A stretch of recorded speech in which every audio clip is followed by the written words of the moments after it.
नमस्कार, चैनल पर आपका स्वागत है। मैं हूं दिग्विजय मिश्रा। आज के इस वीडियो में हम जीडीपी और जीएनपी के डिफरेंस और उनके रिलेशन के बारे में बात करेंगे। जीडीपी का मतलब होता है किसी देश की सीमाओं के अंदर उत्पादित अंतिम वस्तुओं और सेवाओं का मौद्रिक मूल्य। तो इसमें जो मुख्य चीज है वो सीमाएं हैं, लोकेशन है कि जो वस्तुएं और सेवाएं हैं वो कहाँ पर उत्पादित हो रही हैं।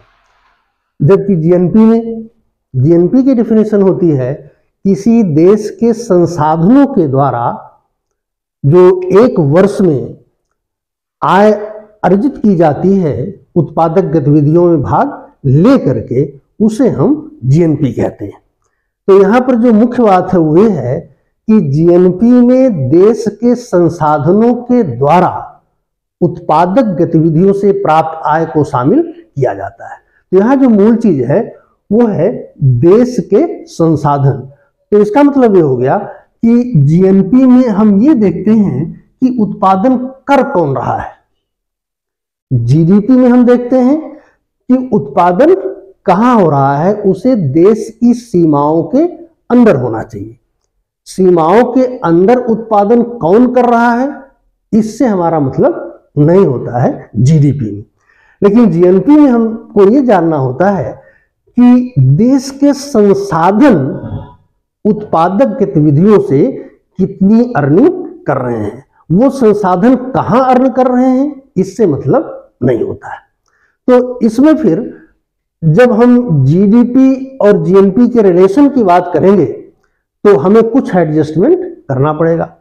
जैसे जीडीपी में ये अगर हम मान लें कि ये भारत का बाउंड्री है, भारत का सीमा है, तो इस सीमा के अंदर उत्पादन हमारे देश के किसान कर रहे हैं, हमारे देश में फैक्ट्रियां लगी हुई हैं, ये उत्पादन कर रहे हैं, हमारे देश में टीचर हैं, डॉक्टर्स हैं, ये सब के सब लोग देश में उत्पादन कर रहे हैं। तो इनका जो उत्पादन है वो जीडीपी में शामिल होगा। लेकिन साथ साथ एलजी फैक्ट्री जो साउथ कोरिया की है वो भी हमारे देश में उत्पादन कर रही है। पेप्सी कंपनी जो अमेरिका की है वो भी हमारे देश में उत्पादन कर रही है। तो चूंकि जीडीपी में हमको केवल ये देखना होता है कि देश की सीमाओं के भीतर कितना उत्पादन हो रहा है, तो ये सारा जो उत्पादन है हमारे देश की जीडीपी में शामिल हो जाएगा, क्योंकि ये सारे लोग देश की सीमाओं के अंदर उत्पादन कर रहे हैं। अब जब हम जीएनपी की बात करेंगे तो जीएनपी में हमें ये देखना है कि हमारे देश के संसाधन, तो हमारे देश के संसाधन की जब बात आएगी तो हमारे देश के किसान हमारे देश में प्रोडक्शन कर रहे हैं, हमारे देश की फैक्ट्री हमारे देश में प्रोडक्शन कर रही है, हमारे देश के टीचर्स, डॉक्टर्स, प्रोफेशनल्स हमारे देश में उत्पादन कर रहे हैं। तो इन सब की इनकम तो जीएनपी में शामिल ही होगी।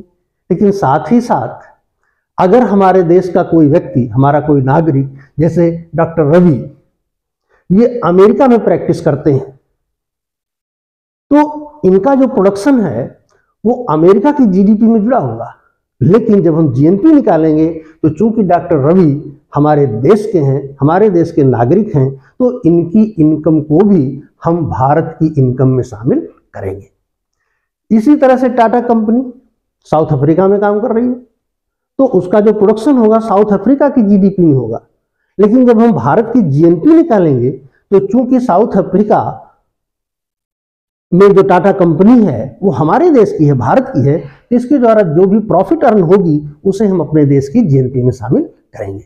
तो इस तरह से भारतीयों द्वारा, जैसे डॉक्टर रवि या टाटा कंपनी, बाहर जो भी अर्निंग की जा रही है उसे हम अपने देश की जीएनपी में शामिल करेंगे।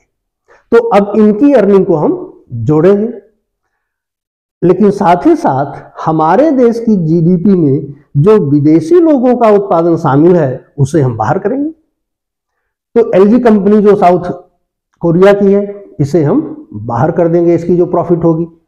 पेप्सी कंपनी, इसकी जो प्रॉफिट होगी उसे हम बाहर कर देंगे।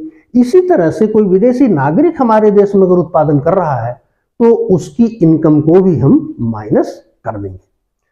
तो इस तरह से हमारा जो रिलेशनशिप आया जीएनपी और जीडीपी का, वो आया जीएनपी जो है बराबर है जीडीपी प्लस इंडियंस, जिसमें हम इंडिविजुअल को भी शामिल करेंगे और कंपनीज को भी, इंडियंस अर्निंग अब्रॉड, यानी भारतीय लोगों और भारतीय कंपनियों द्वारा जो विदेश में अर्निंग की जा रही है उसे हम इसमें जोड़ लेंगे, और साथ ही साथ विदेशी लोगों और विदेशी कंपनियों द्वारा हमारे देश में जो अर्निंग हो रही है उसे हम माइनस कर देंगे।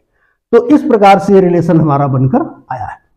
ये जो डिफरेंस होता है Indians earning abroad minus foreigners earning in India, इसको कहा जाता है net factor income from abroad.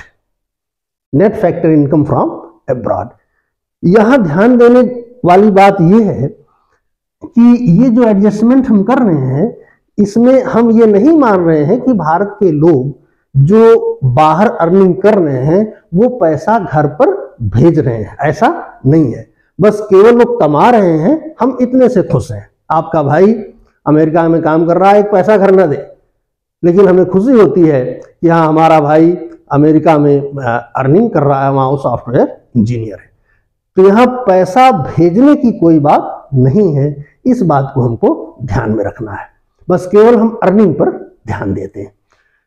तो ये रिलेशनशिप आ गई जीएनपी बराबर GDP plus Indians earning abroad minus foreigners earning in India, या इसी चीज को हम कहते हैं कि जीएनपी बराबर GDP plus net factor income from abroad.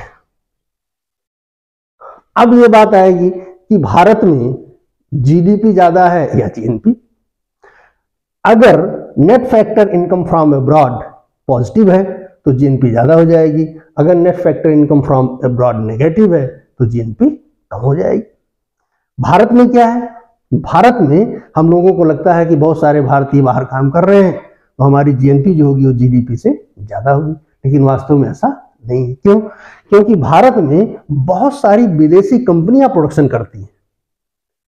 तो जो फॉरेनर्स का जो प्रोडक्शन हमारे देश में है, हमारे देश के लोगों द्वारा बाहर में किए गए प्रोडक्शन से ज्यादा हो जाता है। परिणाम होता है कि net factor income from abroad हमारे देश में नेगेटिव हो जाती है और हमारा जो जीडीपी है वो जीएनपी से ज्यादा हो जाता है, यानी जीएनपी जीडीपी से कम हो जाती है। अब ये प्रश्न है कि बेहतर कौन है, जीडीपी ज्यादा होना चाहिए कि जीएनपी ज्यादा होना चाहिए? इसमें हम ये कहेंगे कि जीडीपी और जीएनपी का जो डिफरेंस है वो केवल यही है, net factor income from abroad. ये बहुत नॉमिनल होता है, यानी कि जीडीपी जीएनपी ऑलमोस्ट बराबर ही होते हैं, लेकिन अगर हम इसको काउंट करते हैं तो डिफरेंस तो निश्चित रूप से आएगा। अगर ये जीरो हो गया, यानी हमारे लोग बाहर जितना कमा रहे हैं, बाहर के लोग हमारे यहाँ जितना कमा रहे हो बराबर है, तो ये जीरो हो जाएगा, तो जीडीपी और जीएनपी दोनों बराबर हो जाएंगे। लेकिन अगर नहीं है तब तो डिफरेंस कुछ न कुछ आएगा।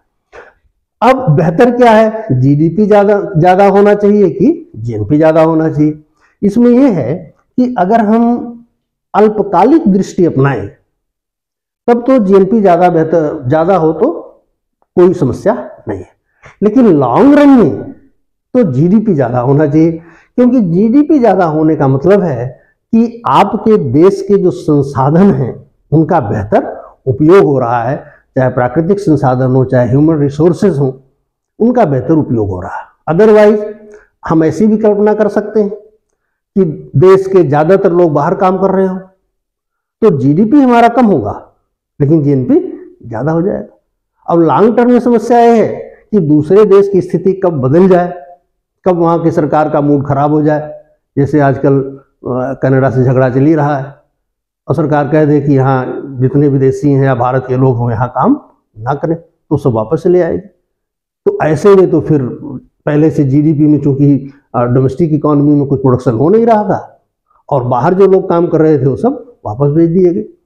तो लॉन्ग रन पर्सपेक्टिव से जीडीपी का ज्यादा होना बेहतर है। शॉर्ट रन में जीएनपी जीडीपी से ज्यादा हो कोई समस्या नहीं है। हम फिर कहेंगे कि जीडीपी और जीएनपी में कोई मौलिक अंतर नहीं है।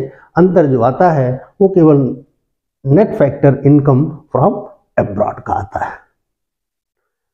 वीडियो पर अपनी राय दीजिए, लाइक करिए, शेयर करिए, सब्सक्राइब करिए वीडियो देखने के लिए आपका धन्यवाद।